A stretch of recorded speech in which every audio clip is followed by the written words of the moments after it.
A history of royal pets. Thank you to HelloFresh for sponsoring this video. Man's best friend and king's most loyal subject. Dogs, cats, and other pets have long been beloved companions of royalty and nobility, and many of the breeds we know today came into existence by royal command. From cats worshipped in Egypt to dogs shrunk in China. From the terrier who was faithful unto Mary Queen of Scots' bloody end to the pug who ruined Napoleon's wedding night. From the felines who ruled the Palace of Versailles to Queen Elizabeth's beloved corgis. Let's take a look at the pampered lives of royal pets through the centuries. Around 40,000 years ago in Central Europe, humans and wolves formed an unlikely partnership. Wolves gathered near human settlements and feasted on surplus food scraps, and humans got protection and later hunting partners in return. Slightly more recently, about 9,000 years ago, humans attempted to tame the untamable, the cat. African wildcats lived in symbiosis with farmers in the Fertile Crescent, keeping their granaries free of rodents. Cats, and especially dogs, became incredibly useful and prized animal companions. They were bred by humans to bring out desirable traits like loyalty, speed, and agility, and also size and cuteness, thus transforming the fierce gray wolf and African wildcat into the docile creatures we share our beds with today. And the picks of the litters became the pets of royalty and nobility. Ancient Egyptian royals favored the greyhound, and they made it illegal for common people to own one. The Egyptians worshipped cats. The goddess Bastet has the head of a cat. These prized pets were often mummified and buried with their owners. Ancient Greek and Roman nobility also favored greyhounds for hunting, and the Maltese as a small household companion. Animals who lived with common people had to earn their keep by hunting, herding, and protecting. But animals that lived with royals got to lounge in the lap of luxury. And because the wealthy didn't need their pets to work for a living, they were free to breed them into ever more fanciful and impractical shapes and sizes. You wouldn't expect a papillon to hunt down a deer to feed its master's family, but they were perfect for cuddling on the lap of a princess. Whether you live in a palace or a more modest dwelling, your pets just want to be with you. They are always disappointed when you go out to eat. You can spend more time with them by cooking delicious meals at home with HelloFresh. I love cooking, but I can't always find the time to go to the grocery store or prepare elaborate meals. And I get bored reusing the same recipes. But with HelloFresh, everything I need is delivered right to my door in recyclable packaging. Today I'm making saucy pork burrito bowls with charred poblanos, smoky crema, salsa fresca, and cilantro lime rice. All the fresh produce is perfectly proportioned, so there's no food waste. The direction cards are easy to follow, and it only takes about 30 minutes to have a fresh, home-cooked meal on the table. I like to order the 4-portion size so I can cook once and have leftovers for lunch or dinner the next day. And this is a meal I will definitely be craving again tomorrow. Go to HelloFresh.com and use my promo code HistoryTeaTime14 to get 14 free meals, including free shipping. And now, back to more adorable pets from history. The Pekingese may be the oldest lapdog in the world. They were bred in ancient China to be small enough to fit inside a man's sleeve. For centuries, they were only allowed to be owned by imperial and noble families. But large and athletic hunting dogs have always been popular with royalty too. British Mastiffs were famous for their ferocity. They charged fearlessly into battle alongside their humans and were imported to ancient Rome to fight in the army. Mastiffs fought alongside King Henry V at the Battle of Agincourt in 1415. Greyhounds made their way to Britain in the Middle Ages and were again prized by royalty. In 1014, King Canute made it illegal for common people to own them. Henry VIII was especially fond of this swift hunting dog and had a favorite pair called Cut and Ball. On New Year's Day, courtiers would line up to present the king with the most impressive gift they could afford. But despite the many jewels, silver, and swords he received, Henry's favorite gifts were dogs. His first wife, Catherine of Aragon, favored a more unusual pet, the capuchin monkey, which reminded her of her happy childhood in southern Spain. Henry VIII's Lord Chancellor, Cardinal Wolsey, was more of a cat person. He appointed his feline friend, the Chief Mouser, to the Cabinet Office, a post that has remained filled ever since by a long line of felines. The current Chief Mouser, Larry, has been employed at the Prime Minister's house, number 10 Downing Street, since 2011. But cats whose eyes were thought to be glimpsing into hell were kept at arm's length by most medieval people. While they were tolerated for their skills at keeping the rat population and thus the deadly bubonic plague in check, they were only kept as personal pets by the most eccentric nobles. Cats were far more popular as pets in the Byzantine and Ottoman empires, where they were first domesticated. The Turkish Angora, the first cat to have white fur, was bred there, as well as the tabby cat. Every household had at least one cat, who was considered part of the family. It was common for the wealthy to will some of their money when they died to feed stray cats and dogs, which were fed out of soup kitchens alongside poor humans. The Ottoman sultans kept dozens of cats in their palaces, and felines lounged with the women in the harem, becoming cherished pets. One sultan created a special garden just for the palace cats. There was surely some conflict, though, as the other favored pets of the palace were birds. Canines of the small and cuddly variety were very popular with upper-class women in France. Bichon Frise, Terriers, Maltese, Pomeranians, and many others were bred small to be tucked in the sleeves or warm the laps of noble ladies. King Henri III of France loved his Bichon so much that he wore it in a little basket around his neck. Mary, Queen of Scots, was sent to France as a baby to be raised alongside her future husband, Francois II. There she was surrounded by a menagerie of pets, including 4 big dogs and 22 little lapdogs, as well as falcons and pet birds. After the early death of her husband, Mary returned to rule Scotland and brought many of her favorite dogs with her. She dressed them in blue velvet collars, provided a daily ration of their favorite treat, bread, and employed several boys to look after them. After her possible involvement in the murder of her second husband, Mary was kept under house arrest for 19 years. During this lonely time, the Queen's pets took on a new importance. She kept caged birds, including turtle doves and Barbary fowls, and doted on her lapdogs. Mary got herself tangled up in a plot to assassinate her cousin, Queen Elizabeth of England, and she was sentenced to death. Mary's dearest friend stayed with her until the end. Her servants were refused entrance into the hall where the execution would take place, but her Skye Terrier stayed hidden in her skirts. Once the Queen was finally dead, in a botched and bloody beheading, the poor creature crept out from beneath her petticoats, and in its distress hid piteously beneath the severed head and shoulders of the Queen's body. The executioner washed the dog, which was splattered with blood, and had it sent to France to be cared for by an unnamed French princess. A century later, during the English Civil War, King Charles I was beheaded. His loyal dog, Rogue, a miniature spaniel, stayed steadfastly by his side as he went to the block.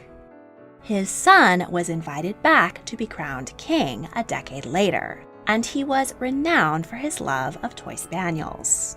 The merry monarch was first pictured with a spaniel at the age of 5 in this Van Dyck painting. The breed, the Cavalier King Charles Spaniel, would eventually be named after him. The king frequently brought his furry companions with him to council meetings, much to the annoyance of Samuel Pepys, who wrote, "All I observed there is the silliness of the king." Lord Rochester was more amused and composed the ditty, "His very dog at council board sits grave and wise as any lord." The king's light-hearted nature endeared him to his people. They loved to see their monarch walk his dogs in St. James Park, spend hours playing with the birds in his aviary, and feed the ducks on the canal. Charles allowed his many spaniels to sleep in his bedchamber, much to the disgust of his many mistresses. The privileged pets gave birth and suckled their pups under His Majesty's bed. Across the Channel, King Louis XV of France adored cats and allowed them to roam free throughout the Palace of Versailles. He had a favorite and particularly spoilt Persian white, which he refused to allow his courtiers to tease. Gray Angoras were to be found on the lotto tables, patting the pieces with their paws. The palace was so like a menagerie that courtiers were often startled by barks, hisses, and howls, but were unable to complain to the animal lover-in-chief. Though Louis himself was a bit less enamored of his felines after one notable trip to the commode. His Majesty hadn't noticed that one of his Angora cats had curled up in the porcelain bowl. The cat attacked the king from behind, and Louis fled screaming and ringing all the bell pulls. His granddaughter-in-law, Marie Antoinette, was more of a dog person. She was required by etiquette to leave her beloved pug Mops when at 15 she traveled from Austria to France to marry the future King Louis XVI. Mops was eventually returned to Marie, and she was gifted a Swedish dog named Odin by her secret lover, Count Fersen. The Dauphine's chief lady-in-waiting, Laure Auguste, Princesse du Chimay, kept a pet monkey which once ran wild in her boudoir, covering itself with rouge and powder in imitation of its mistress, and then bounding into the dining room and terrifying all the guests. During the French Revolution, Josephine, Vicomtesse du Beauharnais, was imprisoned and held under constant threat of guillotine. Her children, still free, snuck the fierce family pug Fortune under the gates of the prison. The clever canine always found his mistress, and before long he tracked her down and couriered notes under his collar between her and her children. Josephine and Fortune both survived the revolution, but her first husband did not.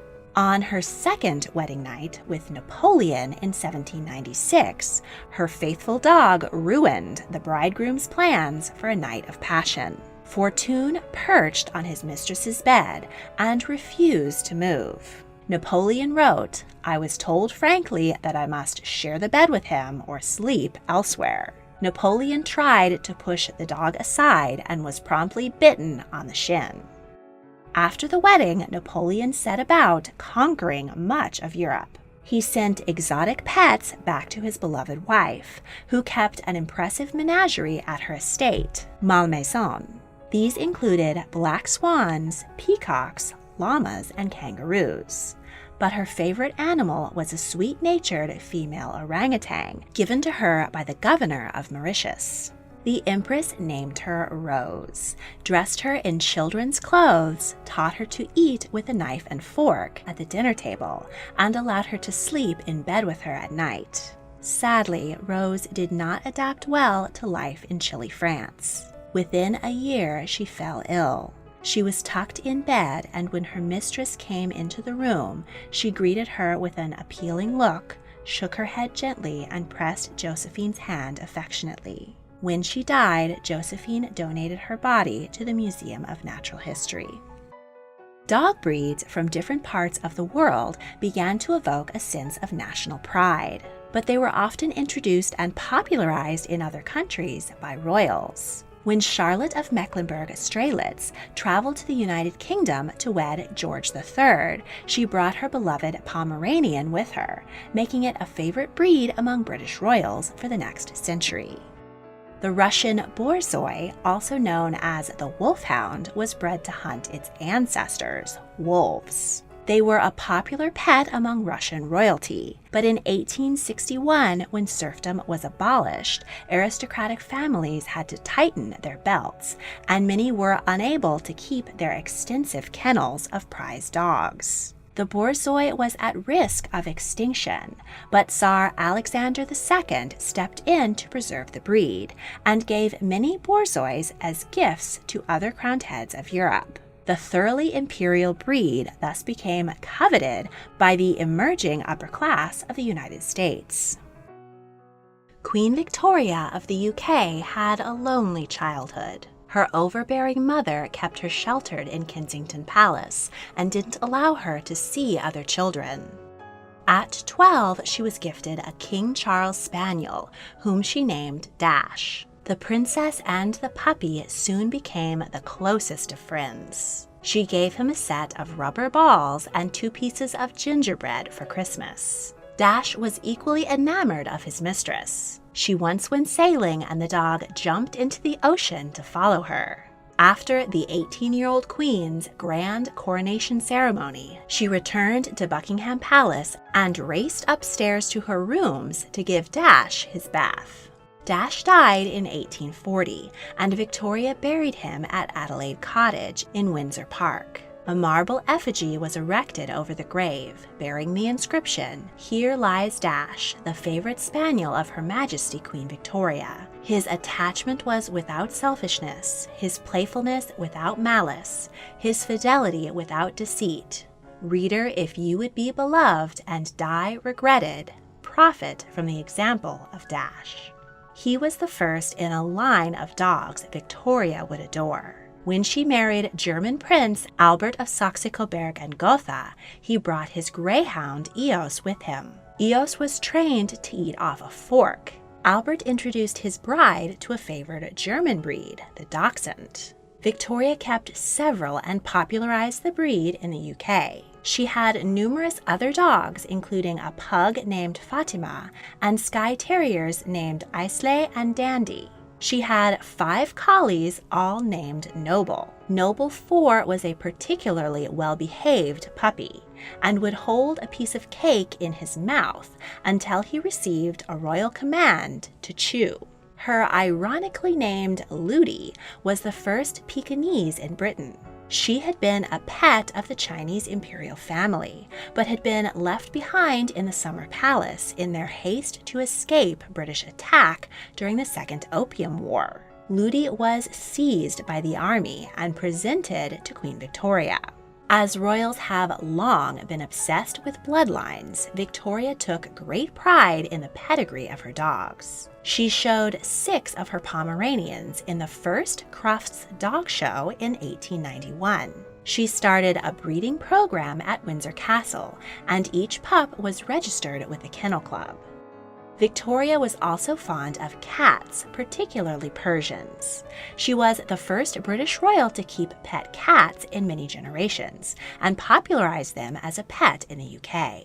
At 81, Queen Victoria fell ill while staying at Osborne House during the Christmas season of 1901. She asked for her dear Pomeranian, Turi, to be placed on her bed. She died surrounded by her family, with her dear dog at her side. Victoria's son, King Edward VII, had a penchant for terriers. His favorites were a pair called Jack and Caesar. They were especially badly behaved and were notorious for urinating on the legs of foreign dignitaries. When the king died, Caesar was given pride of place in the funeral procession and had precedence over no less than 9 foreign monarchs. Edward's wife, Queen Alexandra of Denmark, fit right in the family, as she was also a renowned pet lover. She was often gifted dogs from foreign royals. Her sister, Tsarina Maria Fyodrovna of Russia, presented her with a prized Borzoi. She had basset hounds, dachshunds, collies, samoyeds, fox terriers, pugs, and Pekingese. They were kept in luxurious kennels at Sandringham House. Whenever the busy queen was able to get away to the country, she loved to visit the kennels. She donned a white apron and lavished the dogs with pieces of bread as treats. The queen's prize purebred dogs were often shown at the Crufts Dog Show, and owning a Crufts champion became the height of fashion among the upper class of Europe and the rest of the world. The Maharaja of Junagadh, Muhammad Mahabat Khan, kept hundreds of pet dogs at his palace. Each canine had their own room and servant and a telephone in which to bark orders. They were dressed in evening wear for special occasions, were thrown birthday parties, and paraded in rickshaws down the promenade. In 1922, Muhammad threw a wedding celebration for his beloved Roshanara and a golden retriever named Bobby, a Crufts champion imported from the UK for the marriage. Perfumed and in brocades and pearls, Roshanara was brought to the Durbar Hall in a palanquin, while Bobby was greeted at the train station by Muhammad, who rode an elephant and was accompanied by a military band and 250 brocade-dressed dogs, also riding elephants. The wedding breakfast was attended by 700 guests from princely families, who were entertained by singing, dancing girls, and Mendelssohn's Wedding March. Once the marriage was consummated, Bobby was sent to the kennels so that Roshanara could sleep at the end of her master's bed as usual. Queen Alexandra of the UK kept small dogs that she could carry under her arm as personal pets. Her favorites were two Japanese spaniels named Billy and Punchy. They followed their mistress wherever she went and slept on silk pillows in her dressing room. Alexandra began to suffer deafness and found social situations stressful. She was much more content at home in the company of her children and pets. Her son, George V, was a serious man, so he took an interest in working dogs, particularly Labradors. He showed a slight silly side with his pet parrot, Charlotte, who perched on his finger and shared his breakfast each morning. During World War I, the royal family, who descended from a long line of German royals, tried hard to impress their Britishness upon their people. Foreign dog breeds lost favor with the newly renamed House of Windsor, especially the Dachshund. Instead, they favored Cairn Terriers from the Scottish Highlands.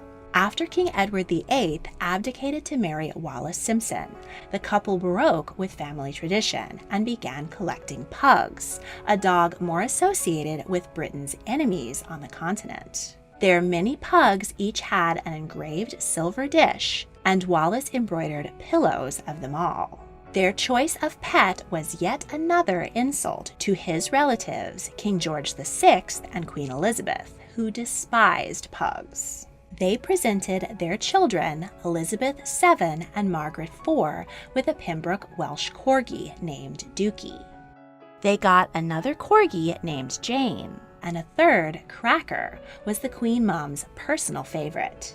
She put the pups on a strict care regime and diet and did not abide her daughters sneaking them table scraps. The princesses were also presented with a chameleon by their cousin, Lord Louis Mountbatten, Governor General of India. The girls were enchanted. Margaret placed him on a copy of de Burgh's Peerage, and he immediately turned red. They often carried their scaly friend to the Buckingham Palace dining room, which he contentedly emptied of flies. Their nanny was less enamored and feared Margaret would sneak the reptile into her bed some night. When the chameleon died, Elizabeth insisted that they give him a proper funeral. The gamekeeper made a small white coffin, and the princesses and their nanny buried him in the garden while Elizabeth hummed a funeral hymn. Corgis continued to be Elizabeth's favorite pet and have been closely associated with her. Her parents gave her Susan as an 18th birthday present, and the dog accompanied her and Prince Philip on their honeymoon.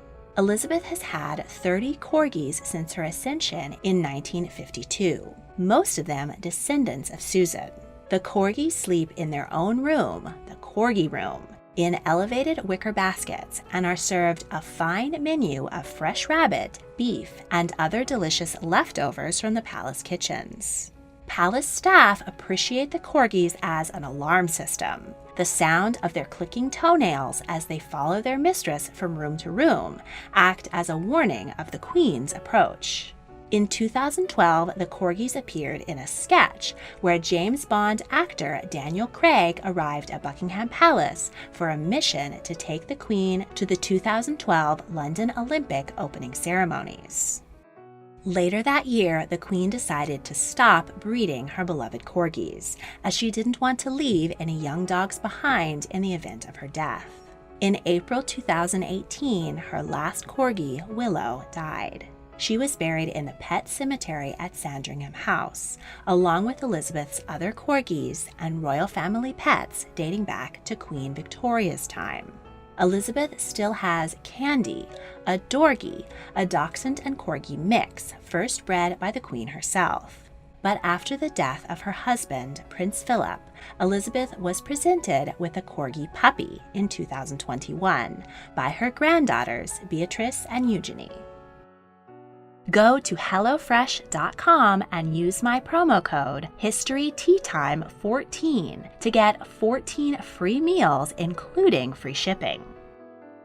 A special thank you goes to my patrons, Lisa Messina and Julietta Nelson, and to my dog, Bela, for starring in the ad. If you enjoyed this video, please like, subscribe, comment your thoughts, and check out my other royal history videos. If you really want to help, please consider supporting me on Patreon. A link is in the description. Thank you for watching.